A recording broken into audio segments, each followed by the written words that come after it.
दोस्तों आज हम बात करने जा रहे हैं अनस्टेबल नाम की इस सीरीज के सेक्शन 2 के बारे में। दोस्तों ये हमें 2021 से 23 में देखने को मिली थी सीरीज, और अब इसका सेक्शन 2 हमें देखने को मिलने वाला है।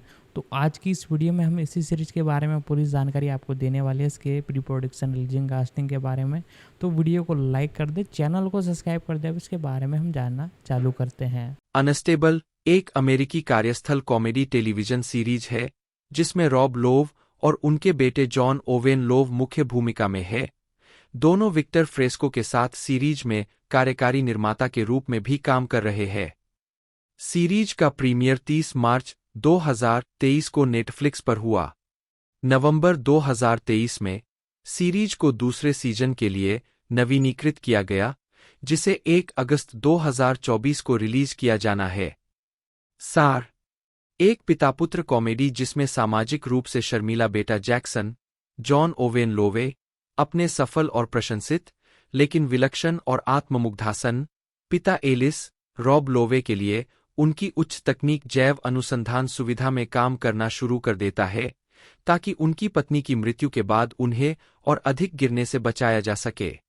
ये गालना मुख्य रॉब लोव, एलिस ड्रैगन नामक बायोटेक्नोलॉजी कंपनी के सीईओ और संस्थापक, John Owen Lowe, Jackson Dragon, Ellis का बेटा जो एक बांसुरी वादक है, सियान क्लिफोर्ड, अन्ना, ड्रैगन की CFO, Aaron Branch, Malcolm, Jackson का बचपन का दोस्त जो पहले एलिस का सहायक था लेकिन अब ड्रैगन्स रेड लैब में प्रोग्राम मैनेजर के रूप में काम करता है, Rachel Marsh Luna, dragons red lab में काम करने वाली एक वैज्ञानिक, Emma pillar Ferreira, Ruby, dragon की रेड लैब में काम करने वाली एक अन्य वैज्ञानिक और लूना की सबसे अच्छी दोस्त।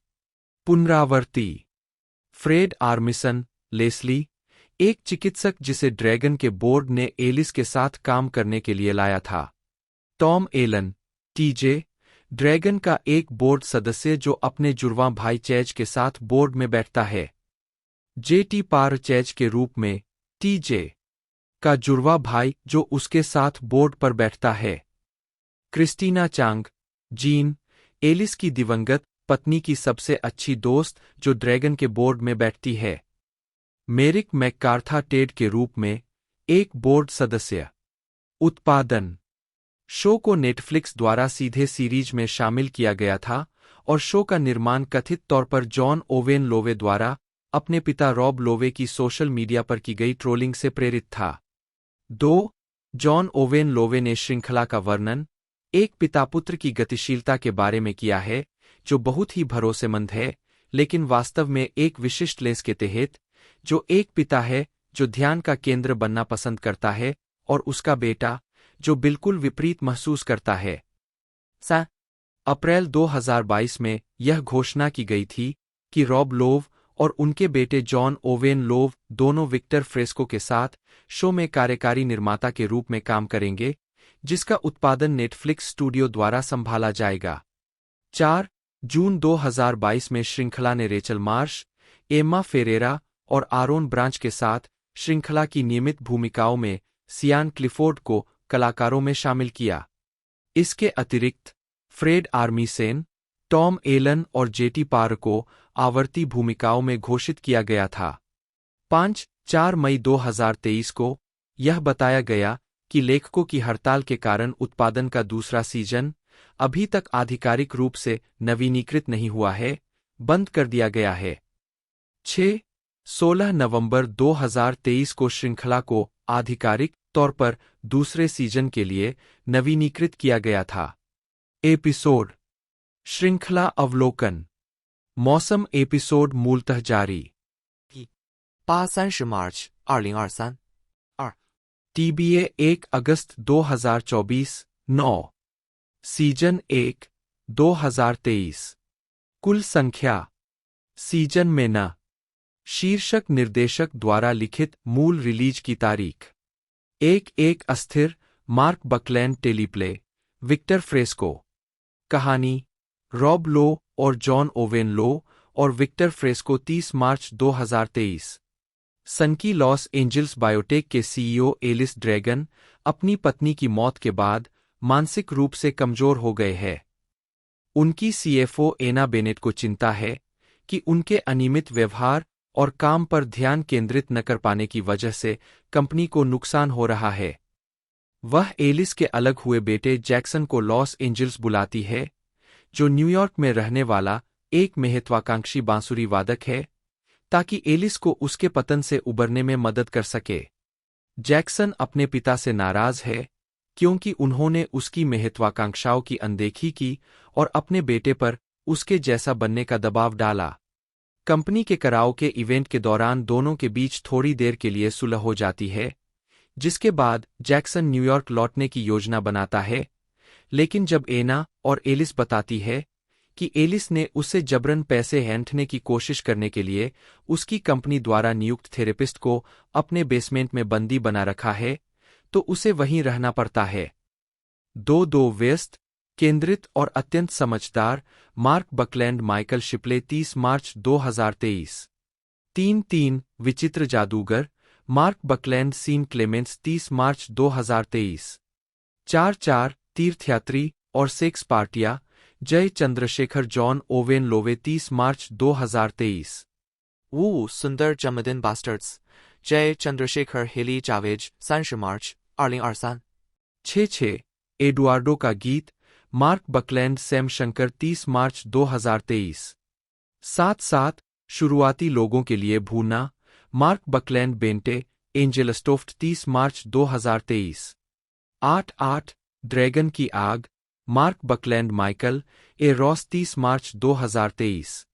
सीजन 2 कुल संख्या सीजन में न शीर्षक निर्देशक द्वारा लिखित 10 मूल रिलीज की तारीख 9 1 TBA एंड्रयू गुरलैंड 1 अगस्त 2024। 10 TBA सीन क्लेमेंट्स 1 अगस्त 2024। 11 TBA जस्टिन नोवेल 1 अगस्त 2024। 12 TBA गाई एंडोरे कैसर 1 अगस्त 2024। 13 TBA डोमिनिक यूजीन डायरकेस 1 अगस्त 2024। 14 TBA जॉन ओवेन लोवे 1 अगस्त 2024।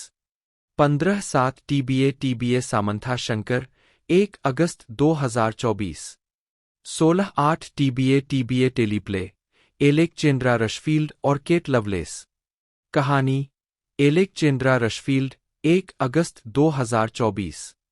मुक्त करना अनस्टेबल के 8 एपिसोड 30 मार्च 2023 को रिलीज किए गए। 11-12 दूसरा सीजन 1 अगस्त 2024 को रिलीज होने वाला है। स्वागत। समीक्षा एग्रीगेटर वेबसाइट रॉटन टोमाटोज ने 18 आलोचकों की समीक्षाओं के आधार पर 6.3/10 की औसत रेटिंग के साथ 67% अनुमोदन रेटिंग की सूचना दी। वेबसाइट के आलोचकों की आम सहमति में लिखा है, अस्थिर थोड़ा डगमगाता है क्योंकि यह ईमानदार पारिवारिक मामले और तीखे व्यंग्य के बीच घूमता है, लेकिन रॉब लोवे की विश्वसनीय कॉमेडी चॉप आवश्यक संतुलन प्रदान करती है। 13 मेटाक्रिटिक, जो भारित औसत का उपयोग करता है, ने 10 आलोचकों के आधार पर 100 में से 68 का स्कोर दिया, जो आमतौर पर अनुकूल समीक्षा दर्शाता है। 14 लॉस एंजल्स टाइम्स के रॉबर्ट लॉयड ने शो को एक मनमोहक कार्यस्थल कॉमेडी के रूप में वर्णित किया है, जो ताज़ा महसूस करने के लिए पर्याप्त अजीब है और अच्छा महसूस करने के लिए पर्याप्त पारंपरिक है। 15 हॉलीवुड रिपोर्टर के लिए एंजी हान ने कहा कि यह बहुत ही मज़ेदार है, जो तीखे लेखन, प्यारे विलक्षण चरित्रों और तेज कॉमेडी टाइमिंग के चटकने वाले संयोजन के कारण है। कार्यालय हास्य, जिसे अक्सर कार्यस्थल कॉमेडी भी कहा जाता है, कार्यस्थल के भीतर हास्य है, विशेष रूप से कार्यालय पर्यावरण। यह एक ऐसा विषय है जो औद्योगिक और संगठनात्मक मनोविज्ञान और काम के समाजशास्त्र के छात्रों के साथ साथ लोकप्रिय संस्कृति में भी महत्वपूर्ण ध्यान आकर्षित करता है।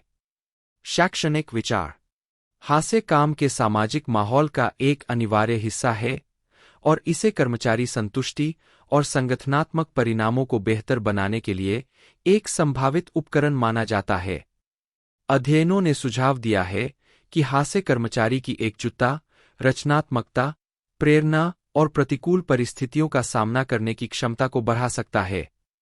1、2、3。दूसरी ओर, कार्यस्थल हास्य, विशेष रूप से नकारात्मक हास्य का दुरुपयोग कट्टरता को मजबूत करने, अल्पसंख्यकों को बदनाम करने, शारीरिक या यौन उत्पीड़न का माहौल बनाने या प्रबंधकीय अधिकार को मजबूत करने के लिए प्रबंधन उपकरण के रूप में भी किया जा सकता है। 4。कानूनी विचार। अनुचित कार्यस्थल हास्य को यौन उत्पीड़न, भेदभाव और शत्रुतापूर्ण कार्य वातावरण मामलों में सबूत के रूप में समझा जा सकता है। 5. इसने क्रूर मामले जैसे मामलों में गंभीर परिणाम दिए हैं, जहां किंग काउंटी, वाशिंगटन के लोकपाल को 1894 की पुस्तिका निर्देश और युवा दुल्हन के लिए सलाह की एक प्रति अपने जल्द ही शादी करने वाले सहायक को भेजने के लिए निकाल दिया गया था। 6. या शेवरॉन कॉरपोरेशन को 25 कारण क्यों बियर महिलाओं की तुलना में बेहतर है विषय पर एक इंटरफेस ईमेल प्रसारित होने के बाद 4 कर्मचारियों के साथ समझौते के रूप में $2 मिलियन से अधिक का भुगतान करना पड़ा। ओ लोकप्रिय संस्कृति में प्रतिनिधित्व। कार्यालय हास्य comic strips, Dilbert, Goss electronics, help desk, मिसांग, यूजर फ्रेंडली, सोशल मीडिया, फिल्मों, office space, head office, TV श्रृंखला, Abbott elementary, parks and recreation, Brooklyn 99, the office, 30 rock and superstore और समकालीन कला, माइक केली 7-8 के कार्यों के रूप में का केंद्र बिंदु है। रॉबर्ट हेपलर लोव, जन्म 17 मार्च 1964, 2-3, एक अमेरिकी अभिनेता, फिल्म निर्माता और पॉडकास्ट होस्ट है। उन्होंने 15 साल की उम्र में एबीसी के अल्पकालिक sitcom a new kind of family 1979 से 1980 से अपने अभिनय की शुरुआत की। 1980 के दशक की शुरुआत में कई टेलीविजन भूमिकाओं के बाद वह the outsiders 1983, class 1983, the hotel New Hampshire 1984, Oxford blues 1984, saint Elmo's fire 1985, about last night 1986 और स्क्वायर डांस 1987 जैसी फिल्मों में भूमिकाओं के साथ एक किशोर आदर्श और ब्रैड पैक के सदस्य के रूप में प्रमुखता में आए। इन फिल्मों की सफलता ने उन्हें हॉलीवुड स्टार के रूप में स्थापित कर दिया। लोव 1988 में एक सेक्स टेप स्कैंडल में शामिल थे। 4 सहस्राब्दी के मोड़ पर उनके करियर में पुनरुत्थान देखा गया जब उन्होंने टेलीविजन में वापसी की। एनबीसी राजनीतिक नाटक द वेस्ट विंग 1999 से 2003 में सैम सीबॉर्न के रूप में अपनी सफलता हासिल की, जिसके लिए उन्हें प्राइम टाइम एमी पुरस्कार और 2 गोल्डन ग्लोब पुरस्कारों के लिए नामांकन मिला।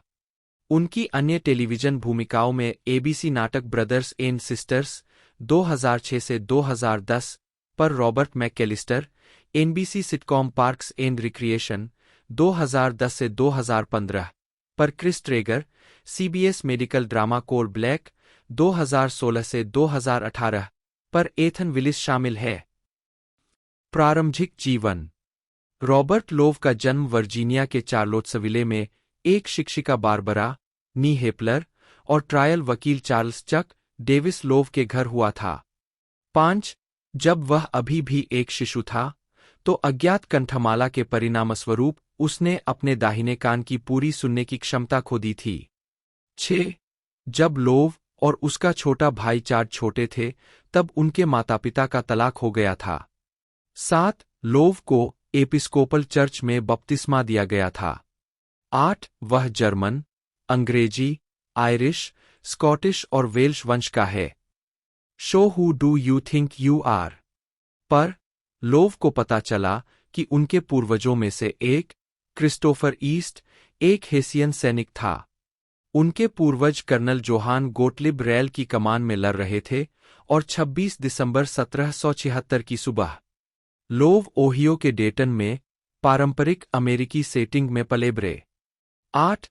उन्होंने अपनी मां और भाई के साथ कैलिफोर्निया के मालिबू के पॉइंट ड्यूम क्षेत्र में जाने से पहले ओकवुड जूनियर हाई स्कूल में पढ़ाई की। 10-11 कैलिफोर्निया में उन्होंने सांता मोनिका हाई स्कूल में पढ़ाई की, जहां उनकी मुलाकात चार्ली शीन से हुई।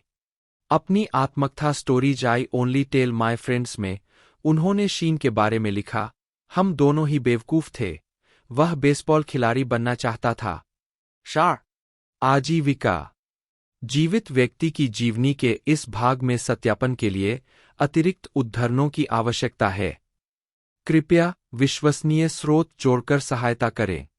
जीवित व्यक्तियों के बारे में विवादास्पद सामग्री जो स्रोतहीन या खराब स्रोत वाली है, उसे लेख और उसके वार्ता पृष्ठ से तुरंत हटा दिया जाना चाहिए, खासकर यदि संभावित रूप से मानहानिकारक हो। स्रोत खोजें। Rob Lowe. समाचार पत्र पुस्तकें विद्वान ज्येष्ठ। जुलाई 2017। जाने कि इस संदेश को कैसे और कब हटाया जाए। 1970 के दशक। लोवे को अपना पहला पेशेवर अभिनय रोल 1976 में मिला, जब वह 12 साल के थे और अभी भी डेटन में रह रहे थे। 13 उन्होंने right state university summer theatre में शर्लक होम्स के प्रोडक्शन में एक एरंड बॉय की भूमिका निभाई। उन्होंने हर स्थानीय थिएटर को कॉल करके और हर एक से पूछकर कि क्या किसी नाटक में किसी बच्चे के लिए कोई भूमिका है, यह भूमिका हासिल की। लोवे को इस भूमिका के लिए $150 का भुगतान किया गया था। 1979 में लोवे को अल्पकालिक television comedy a new kind of family में टोनी फ्लैनागन की भूमिका मिली। 1980 के दशक। 1989 के अकादमी पुरस्कार के बाद गवर्नर बॉल पार्टी में लोव की शुरुआती भूमिकाओं में से एक 1983 की टेलीविजन फिल्म थर्सरे चाइल्ड में आई, जिसके लिए उन्हें सीरीज, मिनी सीरीज या टेलीविजन फिल्म में सर्वश्रेष्ठ सहायक अभिनेता के लिए अपना पहला गोल्डन ग्लोब अवार्ड नामांकन मिला। 15 वह द गोगो के गीत टर्न टू यू के संगीत वीडियो में भी दिखाई दिए। 16 उनकी सफल भूमिका 1983 में उनकी बड़ी स्क्रीन की शुरुआत थी, जब उन्हें और एमिलियो एस्टेवेज को फ्रांसिस फोर्ड कोपोला की द आउटसाइडर्स में कास्ट किया गया था। 17 लोव ने सोडापॉप कर्टिस की भूमिका निभाई, जो मुख्य पात्रों पोनी बॉय कर्टिस, सी. थॉमस हॉवेल और डेरेल कर्टिस, पैट्रिक स्वेज का भाई था। 1984 में उन्होंने टोनी रिचर्डसन की द होटल न्यू हैम्पशायर में जोडी फोस्टर के साथ अभिनय किया। इसके बाद डेमी मूर, जिन्होंने सेंट एल्मोज फायर में लोव के साथ अभिनय किया था, के साथ अबाउट लास्ट नाइट में काम किया। इसके बाद उन्हें स्क्वायर डांस 1987 में मानसिक रूप से विकलांग रोरी की भूमिका के लिए सर्वश्रेष्ठ सहायक अभिनेता के लिए अपना दूसरा गोल्डन ग्लोब नामांकन मिला। 19 अगस्त 1987 में उन्होंने द विलियम्सटाउन थिएटर फेस्टिवल में चेकोव के द थ्री सिस्टर्स में बैरन टूसेनबाक की भूमिका निभाते हुए मंच पर प्रदर्शन किया। 20 उन्होंने वहां पॉल न्यूमैन से मुलाकात को याद किया और कहा कि बड़े अभिनेता ने उन्हें 1993 में टेनेसी विलियम्स के नाटक सडनली लास्ट समर के ब्रिटिश टीवी प्रोडक्शन के फिल्मांकन के दौरान अब डेम मैगी स्मिथ और नताशा रिचर्डसन के साथ थिएटर में काम करने के लिए प्रोत्साहित किया था। 21 1989 में लोवे ने अभिनेत्री एलिन बोमन के साथ अपना संगीत में डेब्यू किया। 22 डिज्नी की snow white and the seven dwarfs से स्नो व्हाइट के अनधिकृत चित्रण के रूप में कपड़े पहने। 23 क्रीडेंस क्लियरवाटर रिवाइवल के प्राउड मैरी का एक पुनर्निर्मित युगल गीत गाया, जिसमें फिल्म उद्योग को संदर्भित करने के लिए गीत फिर से लिखे गए। एलन केयर द्वारा निर्मित 61वें अकादमी पुरस्कारों के समीक्षकों द्वारा उपहासित प्रसारण के उद्घाटन समारोह के हिस्से के रूप में। 24 1990 के दशक। लोव 1994 में द स्टैंड में दिखाई दिए, जो स्टीफन किंग की इसी नाम की किताब पर आधारित थी। 25 उन्होंने 1999 से 2003 तक और 2006 में थोड़े समय के लिए television series the West Wing में सैम सीबॉर्न की भूमिका निभाई। शो में उनके प्रदर्शन ने लोवे को प्राइम टाइम एमी अवार्ड नामांकन 26 और ड्रामा सीरीज में सर्वश्रेष्ठ अभिनेता के लिए 2 गोल्डन ग्लोब नामांकन दिलाए। 27 लोवे को राजनीति के प्रति, अपने निजी प्रेम और मार्टिन शीन के साथ अपनी पुरानी दोस्ती के कारण इस भूमिका के लिए आकर्षित किया गया था, जिन्हें राष्ट्रपति जोशिया बार्टलेट के रूप में लिया गया था। जब शो का प्रीमियर हुआ, लोव को लीड रोल के लिए माना जा रहा था और पायलट उनके किरदार पर केंद्रित था। लेकिन जैसे जैसे कलाकारों के अन्य सदस्य, जिनमें Allison Janney, Richard Schiff, Janel Moloney, Dule Hill, John Spencer, Bradley Whitford, Martin Sheen, जिनके लिए शुरुआत में एक छोटी भूमिका की पटकथा लिखी गई थी, और स्टॉकर्ट चैनिंग, जिनकी फर्स्ट लेडी की भूमिका की पटकथा शुरू में एक अतिथि भूमिका के लिए लिखी गई थी, अधिक लोकप्रिय हुए, लोव का किरदार अब शो का मुख्य केंद्र नहीं रहा। लोव और सीरीज के निर्माता आरोन सॉर्किन जल्द ही खुद को नेटवर्क के शो में दखल देने को लेकर असहमत पाया, विशेष रूप से नेटवर्क द्वारा लोव के किरदार में बदलाव की मांग को लेकर। अंततः लोव ने सीरीज छोड़ दी। कुछ समय पहले ही सॉर्किन और निर्देशक, कार्यकारी निर्माता थॉमस श्लामे ने एनबीसी के साथ विवाद के चलते इस्तीफा दे दिया था। द वेस्ट विंग के अंतिम सीजन के दौरान लोव सैम सीबॉर्न की अपनी भूमिका में लौट आए, जो अंतिम 4 एपिसोड में से 2 में दिखाई दिए। 2011 में लोव ने द ओपरा विनफ्रे शो में कहा कि उन्होंने शो छोड़ दिया क्योंकि उन्हें लगा कि उनका सम्मान नहीं किया जा रहा है, जब अन्य प्रमुख पात्रों को वेतन वृद्धि मिली और उन्हें नहीं मिली। 28付2000。वेस्ट विंग छोड़ने के बाद लोव एक असफल एनबीसी नाटक द लियोन डेन 2003 के स्टार और कार्यकारी निर्माता थे। 29/2004 में उन्होंने डॉ वेगास नामक एक श्रृंखला में फिर से कोशिश की, लेकिन इसे भी जल्दी ही रद्द कर दिया गया। 30。लोव ने ग्रेज एनाटॉमी के डेरेक शेफर्ड की भूमिका को छोड़ दिया, जो अंततः पैट्रिक डेम्पसी को मिल गई। 31。वेस्ट विंग के बाद के दौर में अपनी 2 रद्द टीवी सीरीज और व्यू फ्रॉम द टॉप और टीवी के लिए बनी फिल्म परफेक्ट स्ट्रेंजर्स जैसी फ्लॉप फिल्मों के बावजूद 32 लोव को टीवी मिनी सीरीज शैली में सफलता मिली।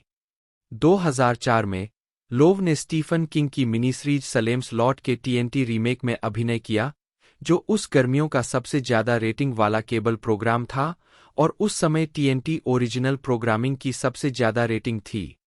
33。 2005 में उन्होंने सोर्किन के London West End production a few good men में लेफ्टिनेंट डैनियल कैफी की भूमिका निभाई। यह पहली बार था जब दोनों ने द वेस्ट विंग के बाद साथ काम किया था। हालांकि लोव ने अपने जाने के समय उस शो में अपनी कम भूमिका के बारे में नाखुशी व्यक्त की थी, लेकिन अब उन्होंने बार बार कहा है कि उनके बीच कोई दुश्मनी खत्म हो गई है और वह सोर्किन के साथ एक बार फिर काम करके खुश है। उद्धरण वांछित। उसी वर्ष लोव ने लाइफटाइम नेटवर्क पर मिनी सीरीज बीच गर्ल्स में अभिनय किया, जो इसी नाम के लुआन राइस उपन्यास पर आधारित थी। 34 श्रृंखला के प्रीमियर को लाइफटाइम इतिहास में किसी फिल्म के प्रीमियर के लिए सबसे अधिक रेटिंग मिली। उद्धरण वांछित। बाद में लोव ने 2006 की स्वतंत्र film thank you for smoking में एक फिल्म एजेंट के रूप में अपनी सहायक भूमिका निभाई। 35। 2006 में उन्होंने टीएनटी के लिए द परफेक्ट डे फिल्माया, जिसमें उन्होंने न्यू ऑरलियंस में फिल्म बनाने के लिए वेतन में कटौती की ताकि तूफान कैटरीना से तबाह हुए क्षेत्र की मदद की जा सके। उसी वर्ष लोवे ने stir of echoes the homecoming film बनाई, जो 1999 के Kevin Bacon thriller stir of echoes की अगली कड़ी थी, और यह घोषणा की गई कि लोवे कई एपिसोड के अतिथि भाग के लिए ब्रदर्स एंड सिस्टर्स के कलाकारों में शामिल होंगे। जनवरी 2007 में एबीसी ने घोषणा की कि लोव ब्रदर्स एंड सिस्टर्स में सीजन 1 के बाकी हिस्सों के लिए विशेष अतिथि कलाकार के रूप में बने रहेंगे। नवंबर 2006 में शो में लोव की प्रारंभिक उपस्थिति के बाद शो के प्रीमियर के बाद से सर्वश्रेष्ठ रेटिंग और जनसांख्यिकीय प्रदर्शन हुआ।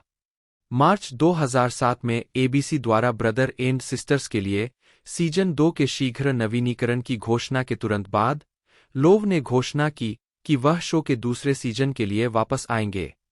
वह 2009 से 10 सीजन के अंत तक श्रृंखला में दिखाई देते रहे। फिर लोव ने घोषणा की कि वह कहानियों से नाखुश होकर और चौथे सीजन में स्क्रीन पर कम समय के लिए रहने के कारण शो छोड़ देंगे। 16 मई 2010 को प्रसारित एक एपिसोड में उनका चरित्र एक बड़े ट्रक से जुड़ी एक बहुवाहन दुर्घटना का हिस्सा था। जून 2006 में वे यूनाइटेड किंगडम के चैनल 4 के लिए द फ्राइडे नाइट प्रोजेक्ट की तीसरी श्रृंखला के एक एपिसोड के अतिथि होस्ट थे। लोव गवर्नर अर्नोल्ड श्वार्ज़नेगर सहित अन्य मशहूर हस्तियों के साथ विजिट कैलिफोर्निया के लिए एक टेलीविजन विज्ञापन में भी दिखाई दिए हैं। विज्ञापन अभियान में उन्हें आमतौर पर कैलिफोर्निया राज्य ध्वज के साथ मुद्रित एक सफेद टी-शर्ट में चित्रित किया गया था। उद्धरण वांछित। लोव ने 2009 की film the invention of lying 36 में सहायक भूमिका निभाई थी और टू लेट टू से गुड बाय में प्रमुख भूमिका निभाई थी। 2010 के दशक। 2011 में लोवे ऊर्जा स्वतंत्रता और ग्लोबल वार्मिंग पर हाउस सेलेक्ट कमेटी के समक्ष गवाही देते हुए 2010 में वे ब्रैड पैकर्स की जीवनी में दिखाई दिए जिसका नाम था ब्रैड पैक वे अब कहाँ है। वे कॉनन ओब्रायन के साथ द टुनाइट शो में भी दिखाई दिए। लोव वर्तमान में वाशिंगटन डीसी में रहने वाले युवा वयस्कों के बारे में पोटोमैक फीवर नामक एक रियलिटी सीरीज का निर्माण करने के लिए 44 ब्लू के साथ मिलकर काम कर रहे हैं। 38 जुलाई 2010 में यह घोषणा की गई थी कि लोव एनिमेटेड श्रृंखला यंग जस्टिस में सुपरहीरो कैप्टन मार्वल के लिए आवाज प्रदान करेंगे। 39 जुलाई 2010 में यह भी घोषणा की गई थी कि लोव पार्क्स एंड रिक्रिएशन श्रृंखला में एक नियमित श्रृंखला बन जाएंगे। 40 उन्होंने क्रिस ट्रेगर इंडियाना के काल्पनिक शहर पॉन्टी के अथक उत्साहित शहर प्रबंधक को 4 सीजन के लिए चित्रित किया, इससे पहले कि उनके चरित्र को 2014 में शो से बाहर कर दिया गया। वह शो से और सीजन 2 में अपने अतिथि प्रदर्शन से इतने प्रसन्न थे कि वह एक पूर्ण कलाकार बनने के लिए सहमत हो गए। उन्होंने 2015 की सीरीज के समापन वन लास्ट राइड और 2020 के विशेष episode a parks and recreation special में भूमिका को दोहराया। 2011 में लोव ने शोटाइम की कॉमेडी कैलिफोर्निकेशन में एक आवर्ती भूमिका में अतिथि भूमिका निभाई। लोव ने परेशान लेकिन मांग में रहने वाले अभिनेता एडी नीरो के रूप में अभिनय किया। लोव के अनुसार लगभग 10 लोगों पर आधारित एक चरित्र 41, लेकिन शोटाइम के स्रोतों द्वारा कुछ हद तक विरोधाभासी 42 अपनी पुस्तक फकिंग एंड पंचिंग के एक फिल्म संस्करण में हाक को चित्रित करने के लिए नियोजित किया गया। 43 2011 में लोव ने stories I only tell my friends शीर्षक से एक संस्मरण लिखा जो मई 2011 में जारी किया गया था।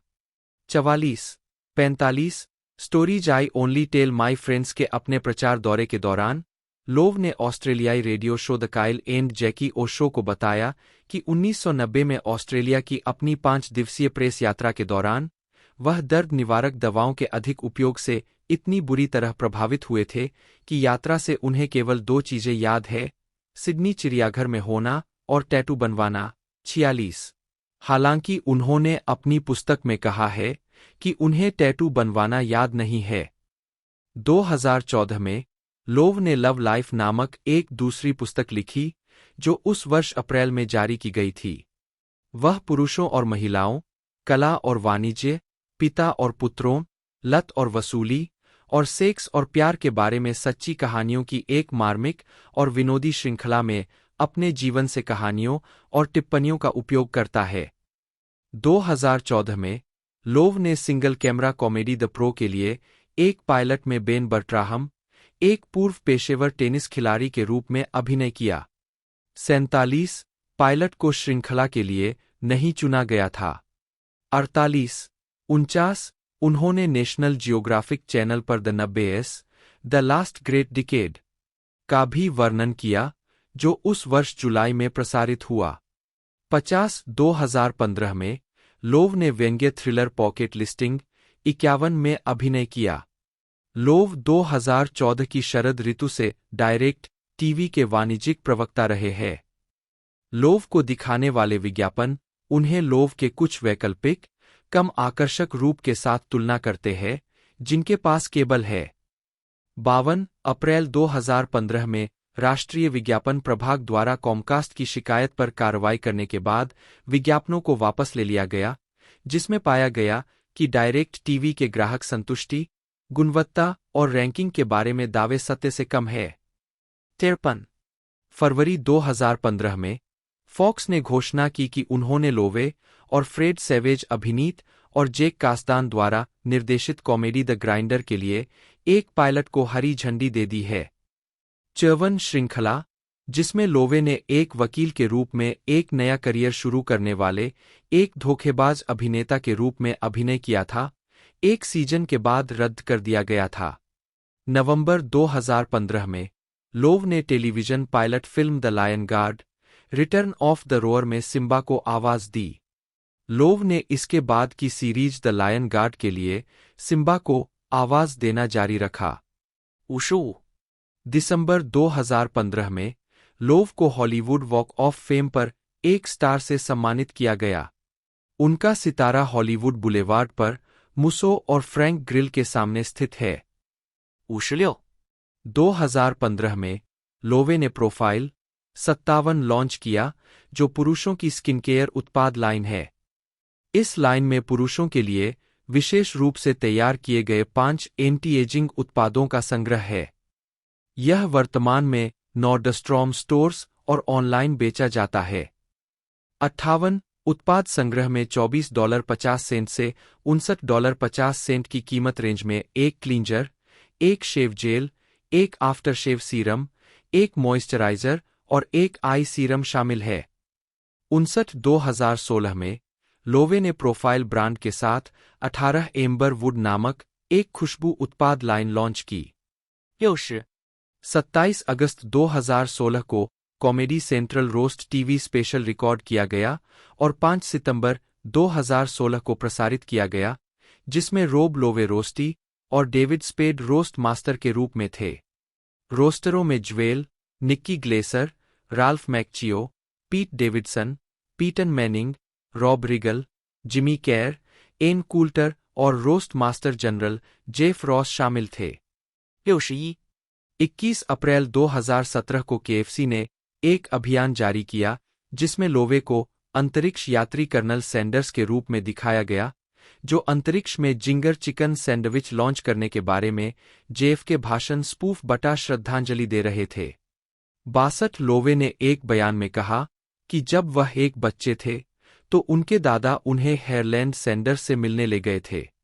63 2017 की शरद ऋतु के अंत में लोव ने अपने 2 बेटों 24 वर्षीय मैथ्यू और 22 वर्षीय जॉन ओवेन के साथ ई पर द लोव फाइल्स नामक एक रियलिटी सीरीज शुरू की।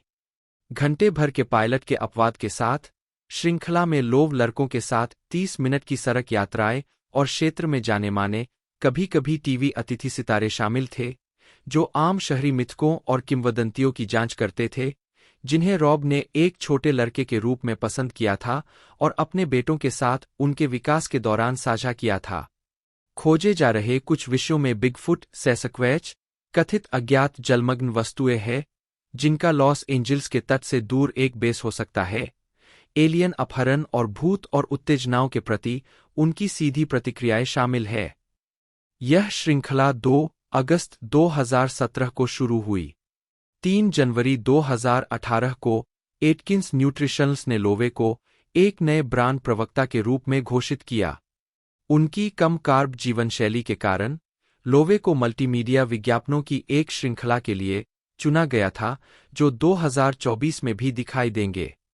65 66 अक्टूबर 2018 में यह घोषणा की गई थी कि लोव एक आईटीवी श्रृंखला वाइल्ड बिल में अभिनय करेंगे, जो एक अमेरिकी पुलिसकर्मी के बारे में है जो अपनी बेटी के साथ बोस्टन, लिंकनशायर जाता है। 67 जबकि शो को एक सीजन के बाद आईटीवी द्वारा रद्द कर दिया गया था, उम्मीद थी कि इसे भविष्य की तारीख में नेटफ्लिक्स या हुलू द्वारा उठाया जाएगा। 68 19 मार्च 2019 को लोव ने फॉक्स प्रतियोगिता श्रृंखला मेंटल समुराई की मेजबानी शुरू की, जहां उन्होंने एक निर्माता के रूप में भी काम किया। यह 2 सीजन।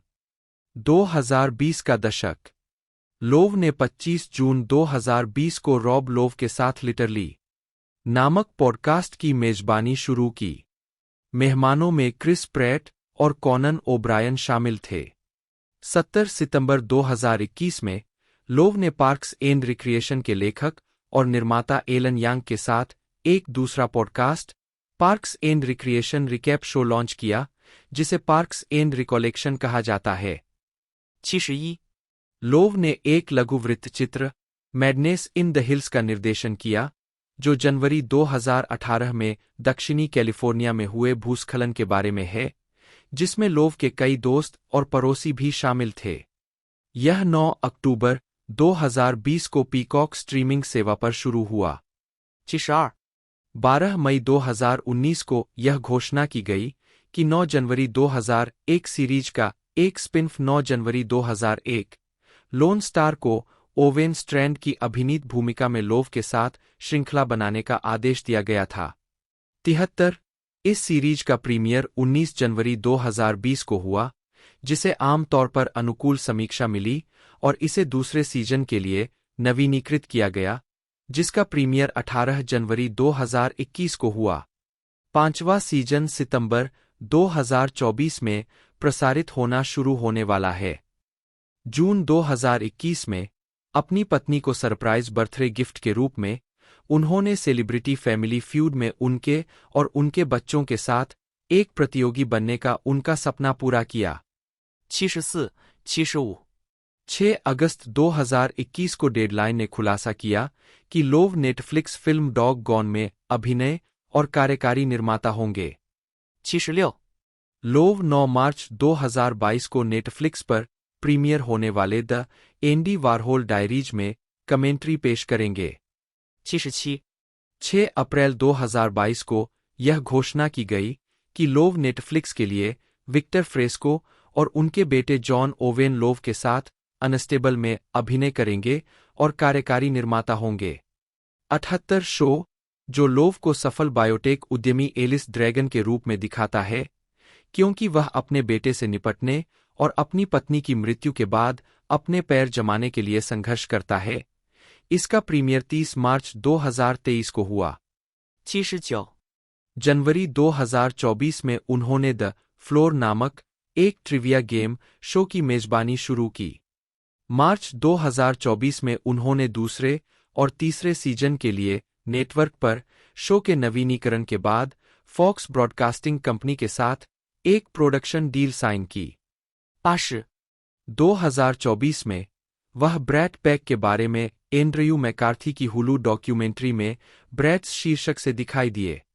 81. व्यक्तिगत जीवन। 2003 में लोव अपनी पत्नी शेरिल बर्कॉफ के साथ। परिवार और रिश्ते।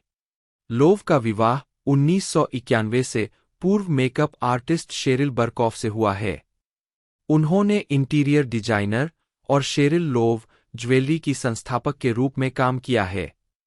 74 वे 1983 में एक ब्लाइंड डेट पर मिले और फिर लोव की फिल्म बैड इन्फ्लुएंस के सेट पर मिले।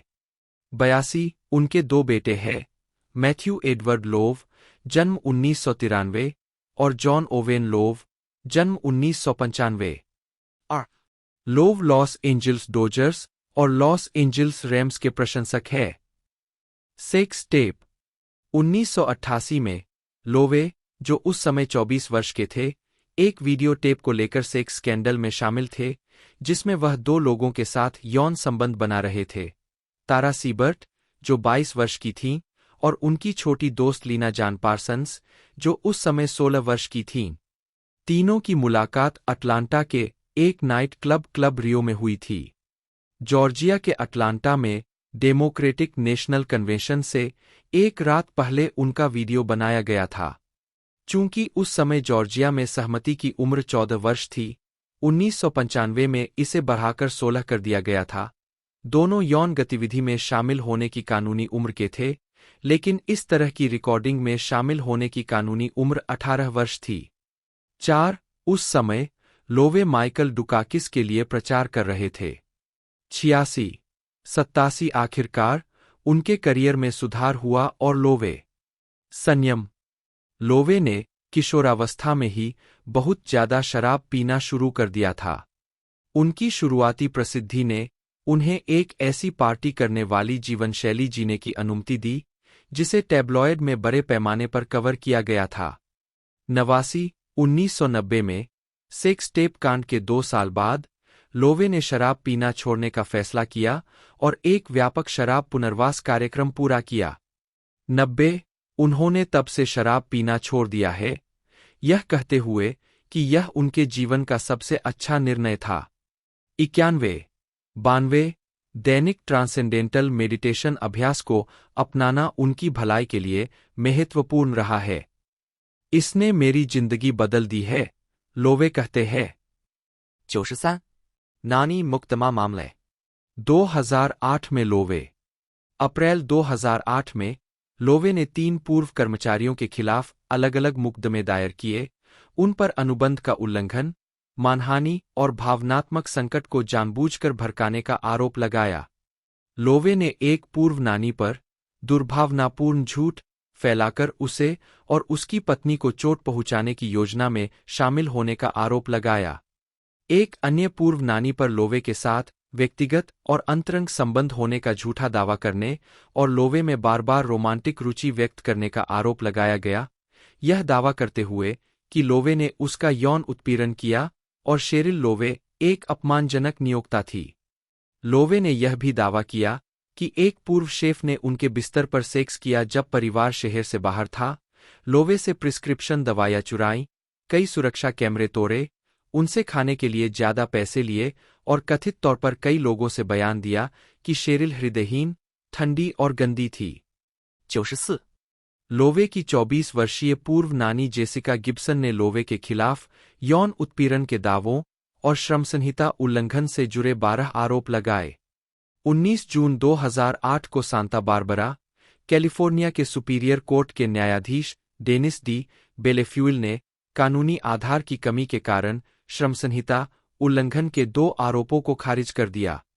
95 कानूनी लड़ाई मई 2009 में समाप्त हुई।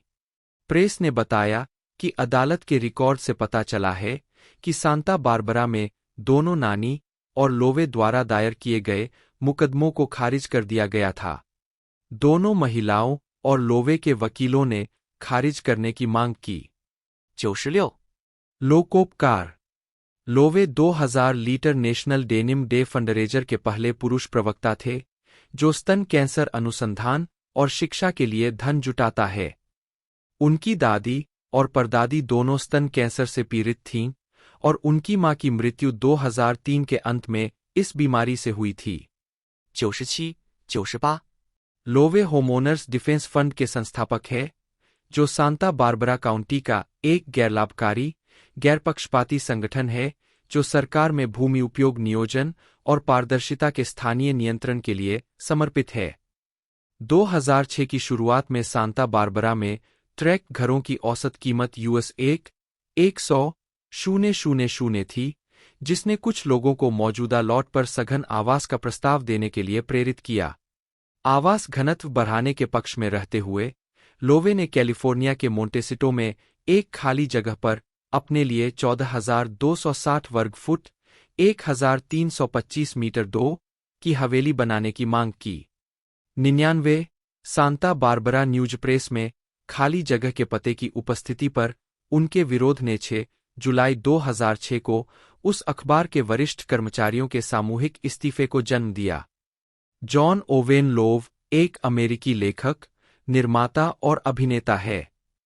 प्रारंभिक जीवन John Owen Lowe makeup artist Cheryl Berkoff और अभिनेता रॉब लोव के बेटे हैं।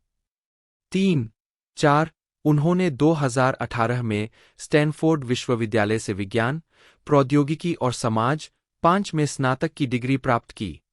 6 उनका एक बड़ा भाई है जिसका नाम मैथ्यू है, जो वकील के रूप में काम करता है। 7 आजीविका 2015 से Lowe comedy series the Grinder में एक आवर्ती भूमिका में दिखाई दिए। 2017 में वह द लोव फाइल्स में दिखाई दिए, जिसमें उनके परिवार ने अनसुलझे रहस्यों की खोज की। 9 वह 2019 में Christmas film holiday in the wild में दिखाई दिए और 9 जनवरी 2001 लोन स्टार के कई एपिसोड में एक लेखक के रूप में काम किया। 11 मार्च 2023 में लोव ने नेटफ्लिक्स कॉमेडी सीरीज अनस्टेबल में अभिनय करना शुरू किया, जिसे उन्होंने अपने पिता और विक्टर फ्रेस्को के साथ मिलकर प्रोड्यूस भी किया। 12 यह सीरीज लोव के अपने पिता के साथ संबंधों से प्रेरित थी। 13、14 व्यक्तिगत जीवन लोव एक उत्सुक पियानो वादक है। 15 2018 में नशे की लत की समस्याओं के बाद उन्होंने एक शांत जीवन शैली शुरू की। 16 2023 में उन्होंने शेरमैन ओक्स में एक घर खरीदा, जो पहले डांसर डेरेक हफ के स्वामित्व में था। 17 फिल्मोग्राफी वर्ष शीर्षक भूमिका टिप्पणियां 2015 से 2016 ग्राइंडर योएल 5 एपिसोड 18 2017 लोवे फाइले वह स्वयं 9 एपिसोड 2019 जंगल में छुट्टियां ल्यूक फिल्म 19 2023 अस्थिर जैक्सन इसके अलावा निर्माता और लेखक 20 ग्रेस पॉइंट ब्रैंडन निर्माता भी 21 विक्टर फ्रेस्को जन्म 9 जनवरी 1958 एक अमेरिकी टेलीविजन लेखक और निर्माता है।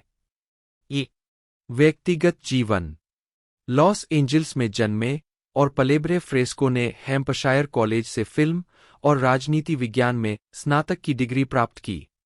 स्नातक होने के बाद उन्होंने एक प्रोडक्शन असिस्टेंट और एक प्रॉप मास्टर के रूप में टेलीविजन विज्ञापनों में काम किया। उनके भाई निर्देशक माइकल फ्रेस्को और टेलीविजन नाटक लेखक रॉब फ्रेस्को है। उद्धरण आवश्यक आजीविका फ्रेस्को को मैड अबाउट यू के दूसरे सीजन में उत्कृष्ट कॉमेडी सीरीज के लिए प्राइम टाइम एमी अवार्ड और Andy Richter controls the universe के लिए कॉमेडी सीरीज के लिए उत्कृष्ट लेखन के लिए प्राइम टाइम एमी अवार्ड के लिए नामांकित किया गया था। उन्होंने ABC television series better of Ted बनाई, जो 2 सीजन तक चली। एक फ्रेस्को ने अन्य टेलीविजन शो बनाए, जिनमें life on A stick, the trouble with normal और सीन सेव्स द वर्ल्ड शामिल है। उन्होंने Netflix comedy horror series Santa Clarita diet के निर्माता, शोरनर और कार्यकारी निर्माता के रूप में काम किया। 2 उन्होंने कहा है कि वह एक उपनगरीय ज़ोंबी शो की अवधारणा के साथ आए क्योंकि वह एक दिलचस्प दृष्टिकोण वाला पारिवारिक शो करना चाहते थे जो हमने पहले नहीं देखा है। 2022 तक वह पहली बेटी एलिस रूजवेल्ट लॉन्गवर्थ के बारे में HBO मैक्स के लिए एक कॉमेडी श्रृंखला विकसित कर रहे हैं। सियान क्लिफोर्ड जन्म 7 अप्रैल 1982 एक अंग्रेजी अभिनेत्री है। उन्हें BBC कॉमेडी ड्रामा सीरीज फ्लीबैग 2016 से 2019 में शीर्षक चरित्र की बड़ी बहन क्लेयर की भूमिका निभाने के लिए जाना जाता है। एक और ITV बटा Amazon studio series vanity fair 2018 में मार्था क्रॉली का किरदार भी निभाया है। 2020 में उन्होंने ITV सीरीज क्विज में डायना इनग्राम की भूमिका निभाई। फ्लीबैग के दूसरे सीजन के लिए क्लिफोर्ड ने सर्वश्रेष्ठ महिला कॉमेडी प्रदर्शन के लिए बाफ्टा टीवी पुरस्कार जीता और कॉमेडी सीरीज में उत्कृष्ट सहायक अभिनेत्री के लिए प्राइम टाइम एमी नामांकन और साथ ही कॉमेडी सीरीज में सर्वश्रेष्ठ सहायक अभिनेत्री के लिए क्रिटिक्स चॉइस नामांकन प्राप्त किया। 4、5、6 उनके थिएटर क्रेडिट में हेरोल्ड पिंटर थिएटर में कंसेंट 7, नेशनल थिएटर में पेन्स ऑफ यूथ 8 और आरकोला थिएटर में द रोड टू मक्का शामिल है। 9 प्रारंभिक जीवन क्लिफोर्ड का जन्म 7 अप्रैल 1982 को लंदन में हुआ था। वे एक कार्यकारी सहायक मां और स्थानीय परिषद में काम करने वाले पिता की बेटी है। 10 वह लंदन के ईलिंग बोरो में पली बड़ी। उसके 2 भाई एलेक्स और इलियट और एक बहन नताली है, जो न्यूयॉर्क शहर में एक कला डीलर है। 11 बड़े होने पर वह जानती थी कि वह एक अभिनेत्री बनना चाहती थी और युवा थिएटर में भाग लेती थी। Royal academy of dramatic art RADA में स्वीकार किए जाने से पहले उन्होंने 3 साल तक एक लेखन सलाहकार के रूप में काम किया। 10 राडा में भाग लेने के दौरान वह अपनी भावी सहकलाकार फोबे वालरब्रिज से मिली और वे दोस्त बन गए। उन्होंने 2006 में राडा से अभिनय में बीए किया। 12, 13, आजीविका 2006 से 2015 प्रारंभिक करियर और थिएटर। अपने पेशेवर अभिनय करियर के पहले 10 वर्षों में क्लिफोर्ड एक सफल ऑफ वेस्ट एंड अभिनेत्री बन गई। ड्रामा स्कूल से बाहर अपने पहले कुछ वर्षों में वह थिएटर 503 से जुड़ी रही, जिसमें वे विदाउट लाफिंग, कॉन्ट्रैक्शन और लिसनिंग आउट जैसी प्रस्तुतियों में शामिल थीं। 14 मार्च 2007 में उन्होंने ब्रिस्टल ओल्ड विक थिएटर में not the end of the world नामक नाटक में अभिनय किया।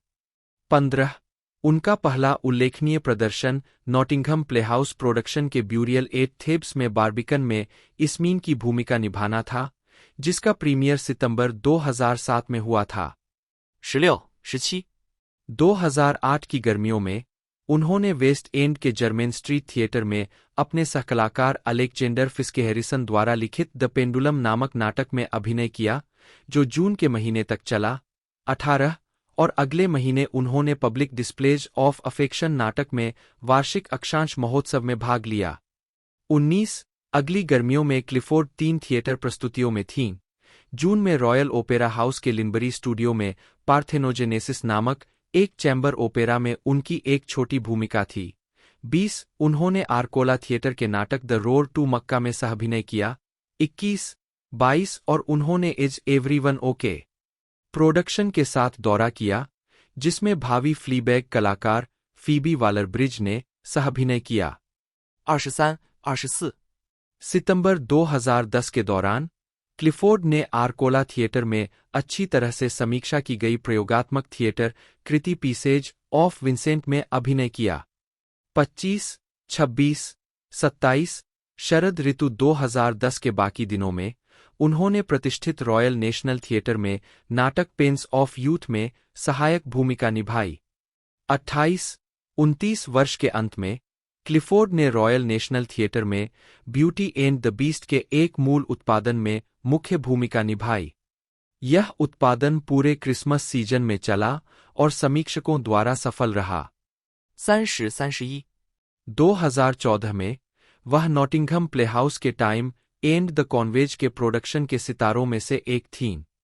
उस वर्ष भी उन्होंने गुड क्लीन फन में भाग लिया, जो फीबी वालर-ब्रिज के लघु नाटकों का एक संग्रह था, जिसमें क्लिफोर्ड के फ्लीबैग चरित्र क्लेयर का प्रारंभिक संस्करण शामिल था। साथ ही जर्मेन स्ट्रीट थिएटर में विक्टोरियन युग का नाटक फीवर भी शामिल था। 32, 33, अपने करियर के दौरान क्लिफोर्ड ने ऑफ वेस्ट एंड प्रोडक्शंस के लिए कई कार्यशालाओं और रीडिंग में भी भाग लिया है। 34 उन्होंने अक्सर ड्राई राइट और नाबोकोव थिएटर कंपनियों, थिएटर निर्देशकों Vicky Jones, Dry Write, Lyndsey Turner, Royal National Theatre, Theatre 503 और एंड्रयू स्टेगल और लेखक अभिनेता फोबे वालर-ब्रिज के साथ सहयोग किया है। 2016 वर्तमान फ्लीबैग और टेलीविजन। 2016 में क्लिफोर्ड को फ्लीबैग में क्लेयर की भूमिका में सफल अभिनय भूमिका मिली, जो फ्लीबैग की बड़ी बहन और चरित्र सहयोगी थी। क्लिफोर्ड ग्लोरिया नाटक के कलाकारों का हिस्सा थे, जो हैम्पस्टेड थिएटर के 2017 सीजन का हिस्सा था और नाटक का ऑफ वेस्ट एंड प्रीमियर था। 35 2018 में आईटीवी मिनिस्ट्रीज वैनिटी फेयर में उनकी एक आवर्ती भूमिका थी और मैनचेस्टर में सर्कल मिरर ट्रांसफॉर्मेशन के उत्पादन में थीं। 36 उस वर्ष के अंत में वह हेरोल्ड पिंटर थिएटर में कंसेंट के वेस्ट एंड प्रोडक्शन में कलाकारों का हिस्सा थीं। 37 38 फ्लीबैग 2019 में भारी धूमधाम से लौटा। शो में क्लिफोर्ड के अभिनय की व्यापक रूप से प्रशंसा की गई और उन्हें उनके प्रदर्शन के लिए कॉमेडी सीरीज में सहायक अभिनेत्री के लिए एमी पुरस्कार और कॉमेडी सीरीज में सहायक अभिनेत्री के लिए क्रिटिक्स चॉइस अवार्ड के लिए नामांकित किया गया। बाद में उन्होंने सर्वश्रेष्ठ महिला हास्य प्रदर्शन के लिए बाफ्टा टेलीविजन पुरस्कार जीता। फ्लीबैग की दूसरी सीरीज के बाद क्लिफोर्ड ने और फिल्म और टेलीविजन भूमिकाओं में अभिनय किया। 2019 में स्वतंत्र dark comedy film A Serial Killer Guide to Life में उनकी एक छोटी भूमिका थी। 2020 में क्लिफोर्ड ने स्काई वन और लियार पर टेलीविजन शो हिटमैन में अतिथि भूमिकाएं निभाईं। उन्होंने अप्रैल 2020 की मिनिसीरीज क्विज में मैथ्यू मैकफेडेन के साथ अभिनय किया, जो 2001 के Charles Ingram who wants to be a millionaire पर आधारित थी। कांड। बाद में क्लिफोर्ड ने Sky Comedy series 2 weeks to live में सहाभिनय किया। 39. मई 2021 में क्लिफोर्ड ने Inside Number 9 episode Lip Service में आइरिस के रूप में अभिनय किया। 41 जुलाई 2021 में क्लिफोर्ड ने star wars the bad batch में GS-8 को आवाज दी। मार्क डेरेक फोस्टर, जन्म 29 फरवरी 1984, एक अमेरिकी संगीतकार, गायक और गीतकार है, जिन्हें बैंड फोस्टर द पीपल के प्रमुख गायक के रूप में जाना जाता है। अपने शुरुआती 20वां दशा में एक सफल बैंड बनाने के लिए संघर्ष करने के बाद, फोस्टर को आखिरकार 2009 में फोस्टर द पीपल के संस्थापक और फ्रंटमैन के रूप में अपना बड़ा ब्रेक मिला, जिसे उन्होंने अपने दो दोस्तों मार्क पोंटियस और क्यूबी फिंक के साथ मिलकर बनाया था। बैंड ने तब से 3 स्टूडियो एल्बम जारी किए हैं। 2011 में टॉर्चेस, 2014 में सुपर मॉडल और 2017 में सेक्रेड हार्ट्स क्लब। प्रारंभिक जीवन। मार्क फोस्टर का जन्म 29 फरवरी 1984 को मिल्पिटास, कैलिफोर्निया में हुआ था। 2 और क्लीवलैंड, ओहियो के बाहर बड़े हुए। एक लड़के के रूप में उन्होंने क्लीवलैंड ऑर्केस्ट्रा चिल्ड्रन कोरस में गाया और ड्रम, गिटार और पियानो बजाया। एक किशोर के रूप में उन्होंने गैराज बैंड में बजाया। उनका पहला गिग 2001 में आया, जब उनके हाई स्कूल बैंड ने स्थानीय बैटल ऑफ द बैंड्स में प्रतिस्पर्धा की। 2002 में उन्होंने मैसेडोनिया, ओहियो में नॉर्डोनिया हाई स्कूल से स्नातक किया। आजीविका। प्रारंभिक कैरियर 2002 से 2008। 2002 में हाई स्कूल से स्नातक होने के बाद फोस्टर ने अपने पिता की सलाह का पालन किया और लॉस एंजिल्स के सिलमार के सैन फर्नांडो घाटी पड़ोस में एक चाचा के साथ रहने चले गए। नतीजतन वह अपने संगीत के सपनों को पूरा करने के करीब पहुंच गया। NPR के डेविड ग्रीन के साथ एक साक्षात्कार में फोस्टर ने उस डरावने शहर के प्रति अपनी प्रतिक्रिया को विस्तार से बताया जिसमें उसने खुद को फेंक दिया था। यह दर्शाता है, आपको वास्तव में पानी में नेविगेट करने में सक्षम होने के लिए एक मजबूत छठी इंद्री की आवश्यकता है, क्योंकि एले के बारे में अजीब बात यह है कि, विशेष रूप से हॉलीवुड में, मनोरंजन उद्योग की तरह ही विचित्र है। यह पहली बार था जब मुझे एहसास हुआ कि मानसिक रूप से बीमार लोग भी शक्तिशाली पदों पर थे। लॉस एंजिल्स में फोस्टर के शुरुआती साल उनके लिए बहुत मुश्किल भरे रहे। उस समय के बारे में उन्होंने कहा, 8 साल तक मैं एक भूखे कलाकार के रूप में पिज्जा डिलीवर करने, सोफे पर सोने, अपनी कार में सोने और ऐसी ही अन्य चीजों के साथ गुजारा करता रहा। फोस्टर ने अपने पहले कई सालों में खुद से कई तरह के अजीबोगरीब काम किए और साथ ही अपना खुद का सोशल नेटवर्क बनाने की कोशिश भी की। इनमें टेबल पर वेटिंग, घरों की पेंटिंग, टेलीमार्केटिंग और बारटेंडिंग शामिल थे। 2012 में द बाल्टीमोर सन के साथ एक साक्षात्कार में उन्होंने बताया कि कैसे वे विशेष रूप से बारटेंडिंग को महत्व देते हैं और महत्वाकांक्षी संगीतकारों को उनके नक्शेकदम पर चलने के लिए प्रोत्साहित करते हैं। बच्चे ट्विटर पर मुझसे संपर्क करते हैं और मैं उन्हें बारटेंडिंग सीखने के लिए कहता हूँ। लॉस एंजिल्स में पेशेवर वेटर है और वे सालाना $1 लाख से अधिक कमा रहे हैं। लॉस एंजिल्स में अपने पहले 6 वर्षों में फोस्टर को एकल कलाकार के रूप में संगीत व्यवसाय में प्रवेश करने में अधिक सफलता नहीं मिली। 21 वर्ष की आयु में उनके बैंड ने न्यूयॉर्क में लगभग एक रिकॉर्ड डील हासिल कर ली थी। 11 लगभग 2 साल बाद उन्हें डॉ. ड्रे के रिकॉर्ड लेबल आफ्टरमैथ एंटरटेनमेंट के साथ काम करने का अवसर दिया गया। हालांकि यह सौदा विफल हो गया और वह एकल संगीत कैरियर के लिए ठोस आधार के बिना रह गए। 12 फोस्टर ने 2006 की फिल्म स्टिक इट में दिखाए गए टोक्स के गीत ब्रेकडाउन पर सहसंगीतबद्ध 13 किया और मुख्य गायन किया। उन्हें कॉमेडियन एंडी डिक के लिए काम करते हुए एक संगीतकार के रूप में शुरुआती काम मिला, जिसके लिए उन्होंने फिल्म, टेलीविजन और लघु फिल्म परियोजनाओं के लिए गीत और स्कोर लिखे। साथ ही साथ लगभग 7 वर्षों की अवधि में उनके साथ दौरा भी किया। 14, 15, 16, 17, 18, 19, 20 फोस्टर ने एक संगीत निर्माता के रूप में भी काम किया। उन्होंने फ्रोदाद और द रोंडो ब्रदर्स जैसे बैंड के लिए गाने तैयार किए। 14-21 उसी समय फोस्टर एक ड्रग एडिक्ट था, लेकिन अपने स्वास्थ्य और अपने दोस्तों पर इसके प्रभाव को देखने के बाद उसने फैसला किया कि वह खुद को पुनर्वास करेगा। उन्होंने 2014 में अपनी पिछली लत के बारे में बात करते हुए कहा, मैं जमीन से जुड़े रहने के लिए वास्तव में कड़ी मेहनत करता हूं और इस तरह की किसी भी चीज को अपने जीवन जीने के तरीके को प्रभावित नहीं करने देता। इसमें से बहुत कुछ एक मृगतृष्णा है और इसे खरीदना एक अस्वस्थता है। 22 उनके रूममेट, अभिनेता और गायक ब्रैड रेनफ्रो भी एक ड्रग एडिक्ट थे, जो 15 जनवरी 2008 को हेरोइन के ओवरडोज से मर गए। फोस्टर रेनफ्रो द्वारा रिकॉर्ड किए गए आखिरी गाने के निर्माता थे।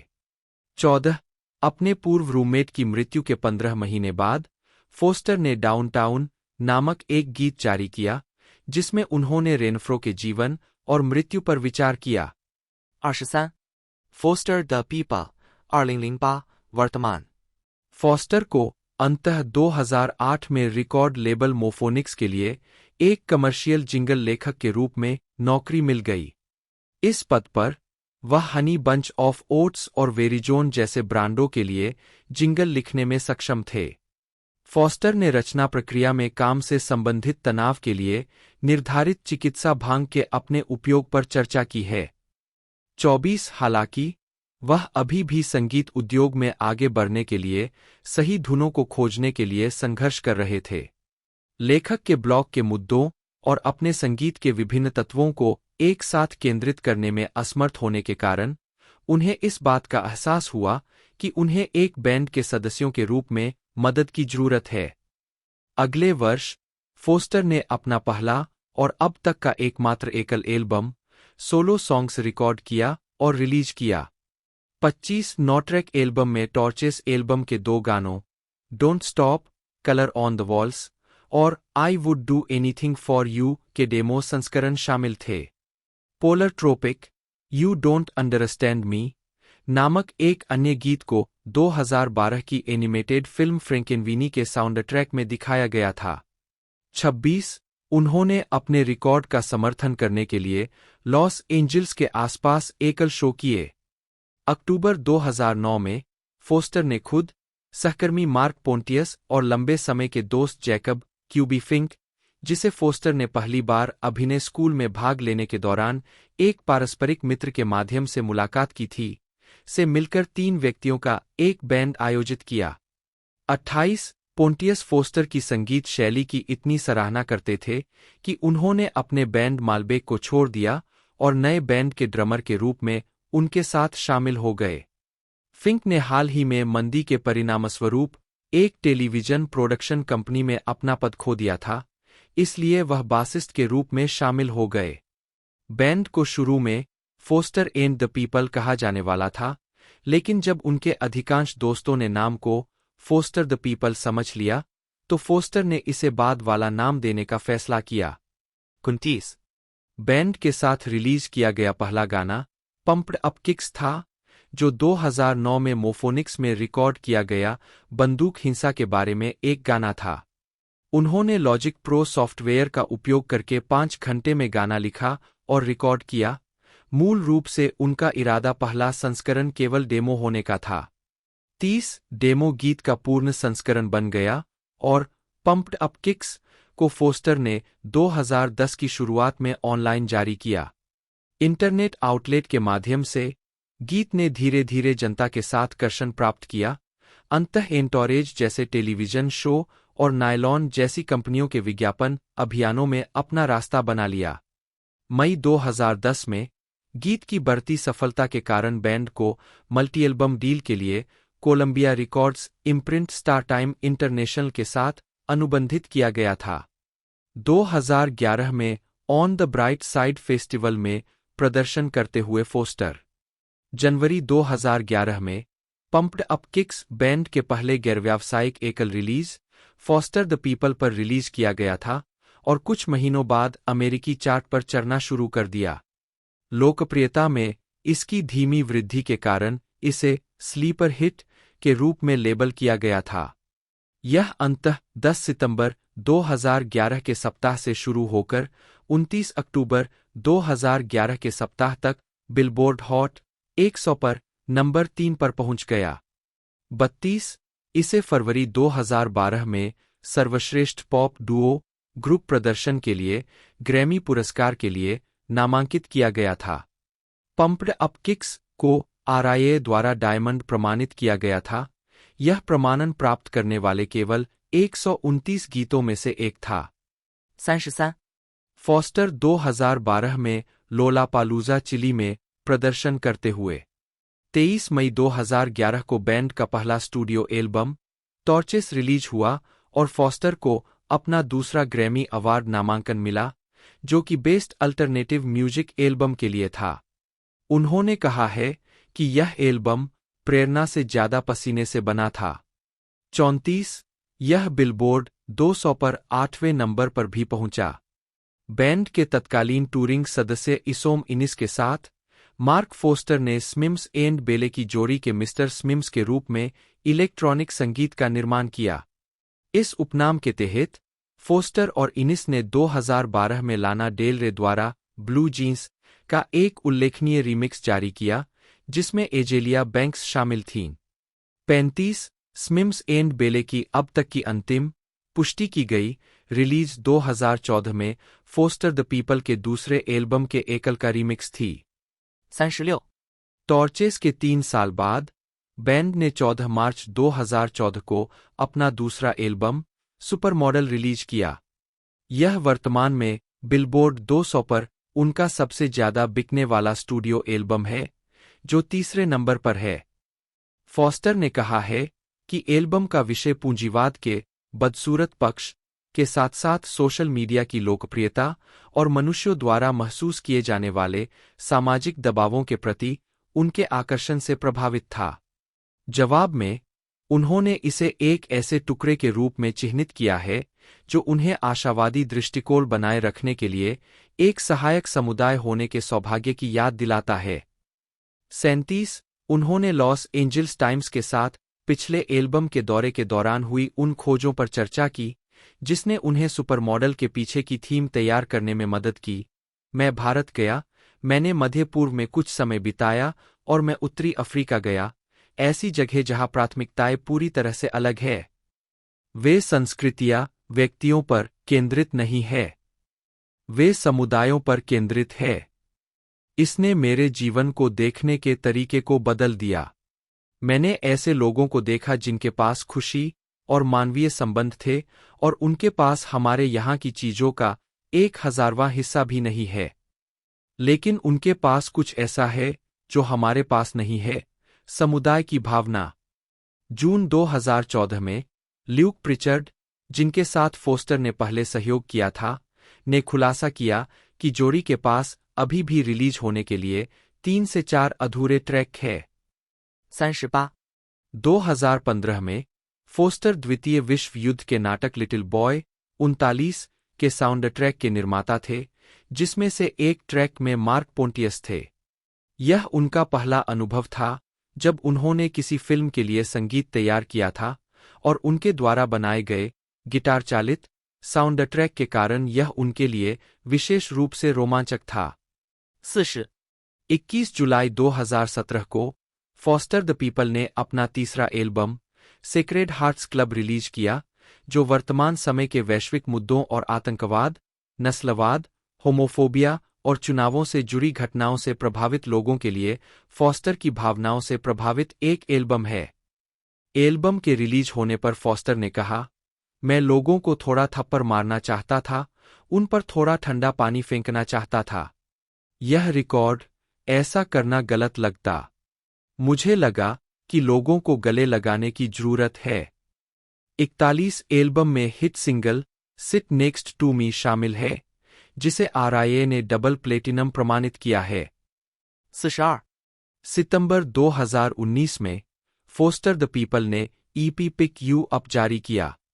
बैंड ने 2 गैरी पी एकल, मोबले गीत का पुनर्लेखन और द नॉक्स, एमो और लुइस द चाइल्ड के साथ कई सहयोग भी जारी किए हैं। मार्क फोस्टर वर्तमान में एक हॉरर फिल्म का सहलेखन कर रहे हैं। 43. दिसंबर 2020 में फोस्टर ने सीरियस XM के ऑल्ट नेशन पर अपने रेडियो शो एस्केपोलॉजी की शुरुआत की। 44 11 दिसंबर को बैंड ने अपना EP in the darkest of nights let the birds sing जारी किया, जो प्रेम की अवधारणा पर आधारित एक रिकॉर्ड है। 45. अगस्त 2021 में यह घोषणा की गई थी कि फोस्टर टेलर स्विफ्ट के आगामी एल्बम रेड टेलर के संस्करण पर दिखाई देंगे, जिसे नवंबर 2021 में फोस्टर द पीपल के टॉर्चेस X46 के समान दिन जारी किया गया था। 47 फोस्टर ने मूल रूप से मई 2012 में स्विफ्ट के साथ फॉरएवर विंटर गीत लिखा था। दोस्तों सीरीज के एपिसोड की बात की जाए तो सेक्शन 1 के साथ साथ हमें तकरीबन 8 से 9 एपिसोड देखने को मिले हैं और लगभग इनकी लेंथ की बात की जाए तो 20 से 26 मिनट हमें लेंथ देखने को मिली है। पूरी जानकारी मैंने आपको बता दी है। यदि आपको वीडियो अच्छी लगती है तो वीडियो को जरूर से लाइक कर चैनल को सब्सक्राइब कर बेल आइकन दबाकर इसे ऑल पर सेट कर दीजिएगा। तो दोस्तों आज की इस वीडियो में इतना ही, मिलते हैं अगले वीडियो में।